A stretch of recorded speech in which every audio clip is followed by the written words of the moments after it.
안녕하세요. 잭교관입니다. 강철부대 10화 리뷰를 좀 준비했고요. 300km 보급 행군부터 한번 진행해 볼게요. 지금 강철부대에서 나온 이런 행군 같은 경우는 행군이라고 할 수 없죠. 일단 뭐 뛰어가는 것부터가 행군의 본 목적과 좀 맞지 않고 저러한 형태는 미군들이 많이 팀워크를 다지는 훈련으로 많이 합니다. 그래서 트랙을 기준으로 해서 뭐 200m 트랙이면 한 바퀴 돌 때마다 사랑이 늘고 또 양손에는 뭐 물통, 큰 물통을 드는 방식으로 해서 또는 팀원 중에 한 명이 5명 기준으로 해서 누워서 이동하는, 그래서 한 바퀴 돌 때마다 막 바꿔서 임무 수행을 하는 그런 다양한 방법으로 해서 팀워크 훈련을 하고 있고요. 뭐 그러한 맥락으로 지금 접근을 한 것 같아요. 행군에 관련해서는 대한민국에서 이제 천리 행군이 가장 유명하다고 볼 수 있고요. 특전사와 해병대에서 동계 훈련이 끝난 이후에 천리 행군을 하고 있습니다. 그래서 짧게는 뭐 일주일, 길게는 약 2주 정도 주간 또는 야간 이동을 하고 있고요.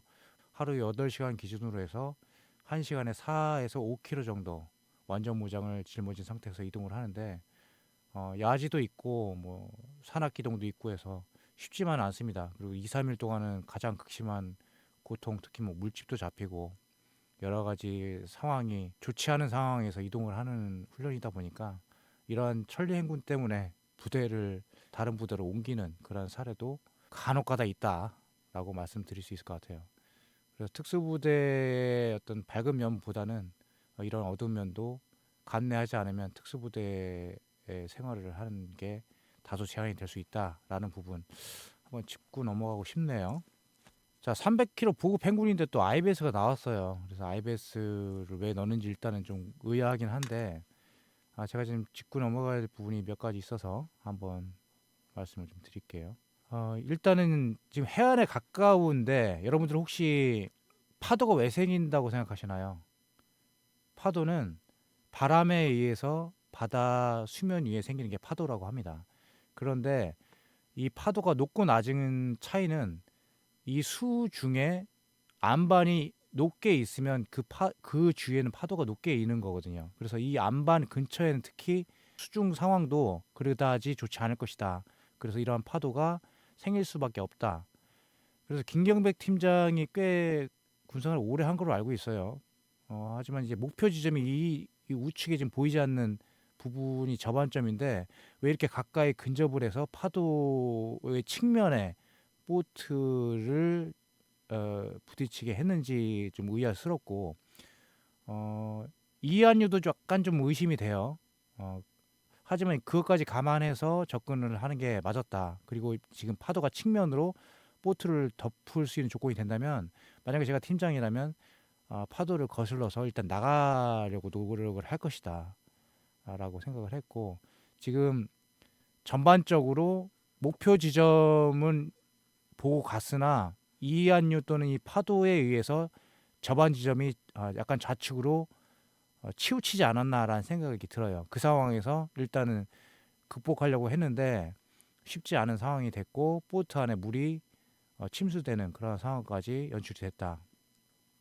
또한 각 707과 UDT 인원들이 구명조끼를 한 명도 입지 않았어요. 707과 UDT 요원들이 해상훈련을 일단 받았다는 전제하에 그렇게 진행했는지 모르겠으나 군화를 신고 있고, 그리고 수심이 머리 이상의 약 2, 3m 되는 지점에서 선박에 있는 캔통을 또 나르는 상황도 연출이 됐었는데, 그런 걸 감안할 때는 각 팀장들의 판단도 적절한 판단을 하고 있지 않고 마스터들과 스태프들의 지원 장비도 적절치 않았다라는 생각이 좀 들어요. 다행히 전종현 대원이 수심 체크를 페달로 해서 바로 내려서 해안까지 접안하는 그러한 센스를 좀 보여줬는데, 저러한 센스도 때로는 팀원 중에 누군가 팀장이 아니더라도 필요하다라는 생각을 좀 했고요. 707이 300km 보호 펭귄에서는 승리를 했는데 이한준 대원이 중간에 좀 낙오를 했죠. 이 부분은 차후에 강철 부대 시즌 4를 진행함에 있어서도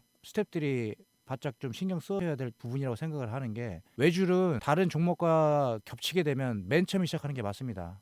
강력하게 강조드리고 싶고, 그렇지 않았기 때문에 이한준 같은 대원이 마지막 외줄을 하면서 팔 힘이 빠진 상태에서 추락해서 발목을 접지르는 상황까지 연출이 됐고, 그러한 부분을 시즌 1, 2에서도 경험했음에도 불구하고 시즌 3에서까지 이어서 한다?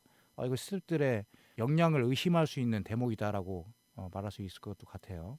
늦은 나이에 새로운 도전을 하면서 자, 김경배 대원 멘트 한번 짚고 넘어가야 될 것 같아요. 늦은 나이에 새로운 도전을 하면서, 여러분, 40대가 늦은 나이가 아닙니다. 여러분들이 물론 이 방송을 보신 분들이 20대도 있을 것이고 30대도 있을 것이고 50대도 있을 것이지만, 여러분들이 현재 있는 나이가 결코 늦지 않았다는 거 다시 한번 강조드리고 싶고, 여러분들은 항상 젊은 시각으로 매사에 접근하셔야 된다라는 부분을 좀 강조드리고 싶어요. 김경백 대원도 본인이 늙지 않았다라는 생각으로 강철 부대에 참가를 했다는 생각을 좀 하고요.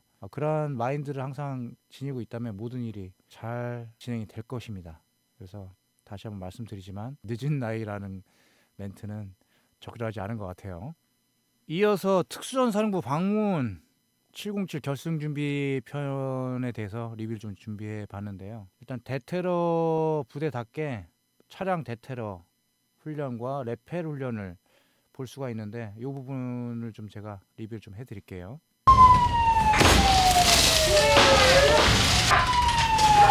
자, 창문을 깨고 성광탄을 던지고 사다리를 이용해서 측면으로 들어가는 가장 전형적인 버스 대테러 훈련입니다. 계단을 밑에 버스 바퀴 옆에 놓고 창문을 깨고 들어가는 방법.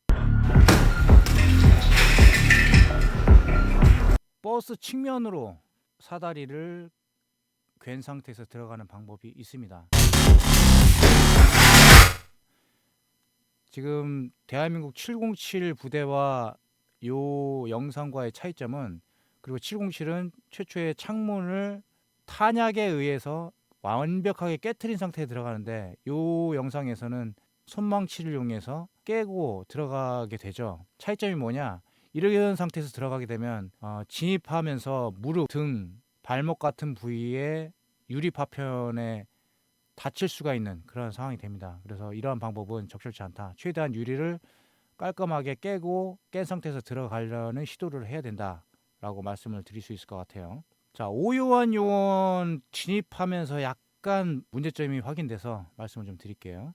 자, 저와 같이 정강이를 난간에 댄 상태에서 들어가면, 운이 좋으면 유리 파편을 안 벨 수 있으나 거의 유리 파편을 벨니다. 여러분들 그 정강이를 보호하는 건 전투복 한 벌밖에 없기 때문에 100% 다칠 수 있다. 그래서 난간은 바닥으로 짚고 진입을 해야 된다.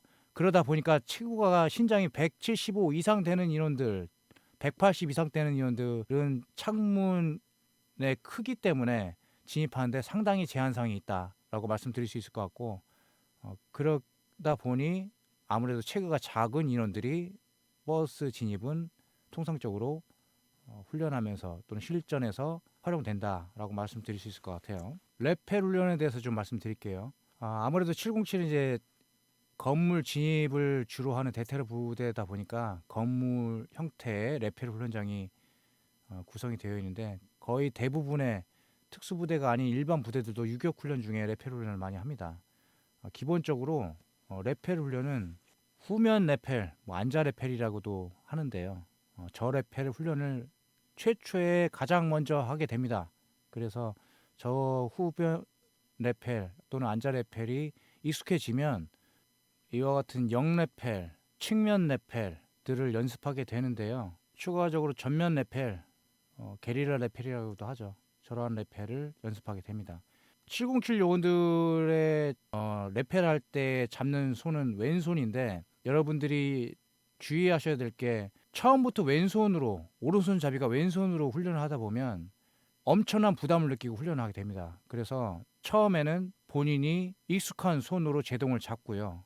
이후에 숙달이 되면 왼손 또는 오른손으로 바꿔주게 되는데, 이유는 오른손잡이는 오른손으로 소총 또는 권총을 잡고 적을 제압하게 되기 때문에 제동수를 바꿔지게 되는데, 그걸 처음부터 오른손잡이가 왼손으로 연습하다 보면 실수를 할 수 있다. 실수는 곧 추락을 의미합니다. 그래서 레펠 할 때는 특히 그와 같은 체계적인 훈련법으로 진행을 하지 않으면 큰 부상을 당할 수 있다라고 말씀드릴 수 있을 것 같아요. 그리고 707 장비를 보면 스냅링과 팔자 하강기를 같이 활용하고 있습니다. 대부분이 대테러 레펠 훈련을 할 때 팔자 하강기를 쓰고 있고요. 팔자 하강기가 없거나 또는 안자 레펠을 진행할 때는 팔자 하강기를 안 쓰기도 하죠.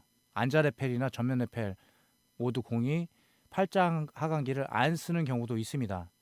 그건 참고하시면 될 것 같고, 기본적으로 저와 같이 팔자 하강기와 스냅링, 잠금 장치가 있는 스냅링을 기본적으로 사용을 한다라고 말씀드릴 수 있을 것 같아요. 자, 지금 레펠 로프는 외주를 사용하는데 두 줄 또는 외주를 사용합니다. 그래서 두 줄을 사용할 때는 스피드보다는 안정성을 요구할 때 두 줄을 사용하고요. 연습하기 전에 다 점검을 하기 때문에 끊어질 일은 없고, 이 한 명의 무게를 충분히 감당할 수 있는 장력을 가지고 있으나 안전성이 우려될 때는 두 줄로 연습을 하기도 합니다. 시범 영상 한번 볼까요? 기본적으로 매번 대테러 시범 영상 할 때 나오는 시나리오입니다.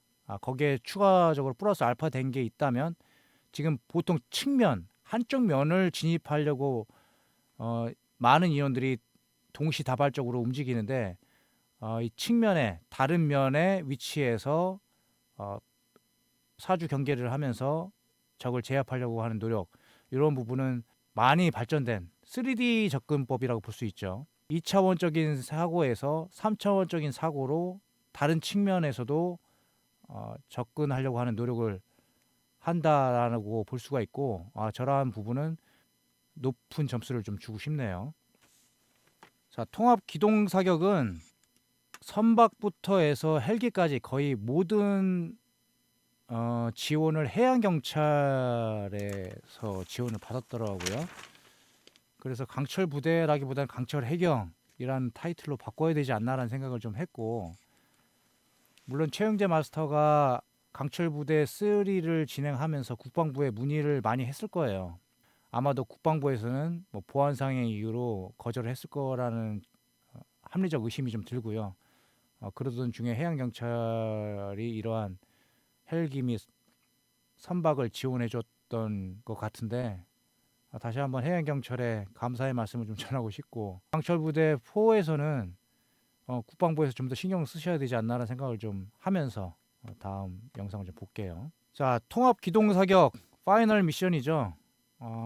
이 부분은 권총 사격 사수로 나오는 홍목석 팀장과 강민호 팀장의 권총 사격을 리뷰를 좀 해드릴까 하다가 맥이 좀 끊기는 것 같고, 다음 화에서 제가 종합적으로 리뷰를 좀 해야 될 것 같아요. 또 스틸 타겟이라는 새로운 아이템에 대한 또 설명을 좀 추가적으로 드려야 될 부분이 있어서, 이 부분은 다음 화에서 종합적으로 한번 리뷰를 해드리겠습니다. 감사합니다.